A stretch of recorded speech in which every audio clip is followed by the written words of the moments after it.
ইফালে যোৰহাটত আৰম্ভ দ্বিতীয় যোৰহাট বাণিজ্য মেলা 2025 যোৰহাট জিলা ক্ৰীড়া সন্থাৰ খেলপথাৰত 17 দিনীয়া কাৰ্যসূচীৰ আৰম্ভ এই বাণিজ্য মেলা অসম বাণিজ্য উন্নয়ন সংস্থাৰ উদ্যোগত আয়োজিত কৰা হৈছে এই বাণিজ্য মেলাত স্থানীয় উদ্যোগীৰ লগতে ভাৰতৰ প্ৰায় 80খন বিপণীৰ অংশগ্ৰহণ তদুপৰি বিদেশ ৰাষ্ট্ৰ আফগানিস্তান থাইলেণ্ড আদিৰ উদ্যোগ প্ৰতিষ্ঠানে অংশগ্ৰহণ কৰিছে এই বাণিজ্য মেলাৰ প্ৰধান উদ্দেশ্য ৰাজ্যৰ ভিতৰৰ আৰু বাহিৰৰ উদ্যোগীসকলৰ দ্বাৰা উৎপাদিত সামগ্ৰীসমূহ প্ৰদৰ্শন কৰা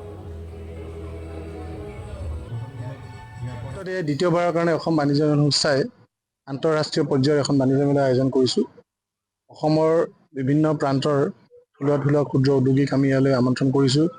লগতে অসমৰ বাহিৰৰ বিশেষকৈ কাশ্মীৰ, মহাৰাষ্ট্ৰ, গুজৰাট, পাঞ্জাৱ, হাৰিয়ানা আদি কৰি ভাৰতৰ বিভিন্ন প্ৰান্তৰ বহুত ব্যৱসায়ী ইয়াত আহিছে। তেওঁলোকৰ উৎপাদিত সামগ্ৰীসমূহ প্ৰদৰ্শনী আৰু বিক্ৰীৰ ব্যৱস্থা কৰা হৈছে। লগতে থাইলেণ্ড আৰু আফগানিস্তানৰো দুগৰাকী ব্যৱসায়ী আহিছে, তেওঁলোকে ইয়াত ব্যৱসায় কৰিছে। লগতে তুৰ্কিস্তানৰ এজন আইচক্ৰীম আহিছে।